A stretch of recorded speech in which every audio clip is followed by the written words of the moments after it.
Okay, welcome to part 2. In this part we're going to make our newly built chassis move forward, backwards, hopefully left and right. So to do that we need to put a radio in it. Now, I don't mean a radio like this, I mean a radio like this. This bit won't go in it, but that'll control the bit that's in it. So to make our car go, we've got a motor that needs volts. We've got, to control the volts of the motor, we're going to have a speed controller.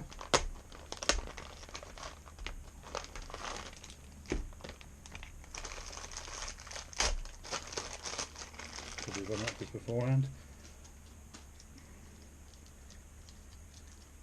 So the speed controller is quite straightforward. It's got a connection to go to the battery, it's got some connections to go to the motor, it's got a control connection to go to the receiver, and this will in turn power the receiver and the servo, and it's got an on-off switch. Nice and straightforward. That brings us nicely onto our receiver and servo we're going to need. So here's my receiver I'll be using. Very small one, it happens to be waterproof, and then the servo I'll be using as well. Just bits I've got lying about. Now, it's a good idea to get all this stuff set up and ready before you mess around actually sticking it on the car. So I'll push that forward a moment. So we're going to need a battery, instructions. Okay, I thought I had a connector to use Dean's titanium, but the only one I've got goes the wrong way. So a small interlude while I solder that plug onto there. Be right back. Right, welcome back. Now I've got a Dean's T connector on the speed controller. Obviously matches the batteries I'm going to be using. So that's nice and straightforward. So what we're going to do is get this ESC set up. When you bought a new radio or using an old one, you're going to need to bind the receiver to the transmitter. Some have buttons, some have a little plug you push in and run a little process. It's all detailed in the instructions and they're always easy to find. That receiver, this is a 4-channel receiver.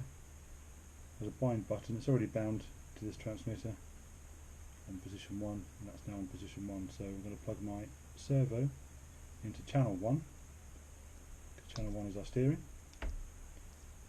And then I'm going to plug the speed controller into channel 2.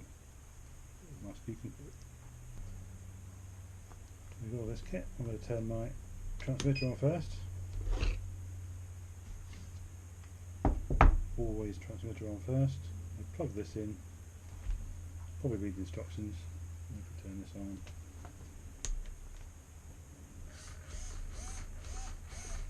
Right.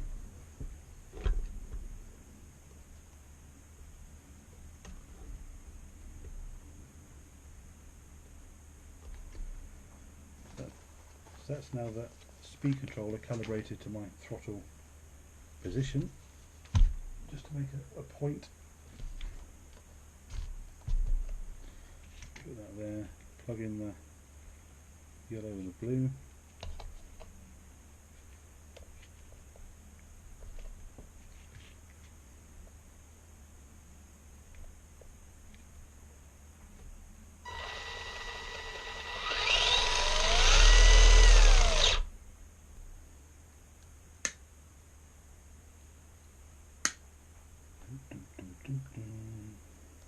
It's quite important that you tidy the wires up and keep them tied out of the way of any moving parts, especially with this, because the centre drive shaft is open. The last thing you want is to be ripping a wire out of something.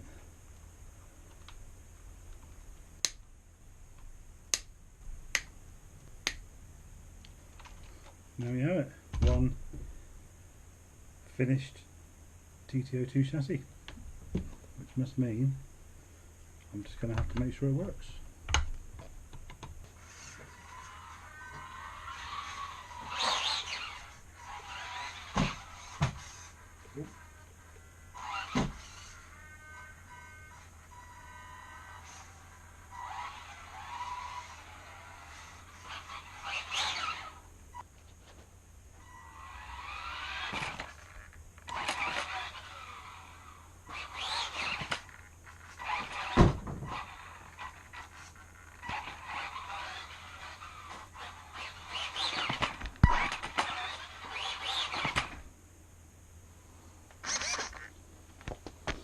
Wicked.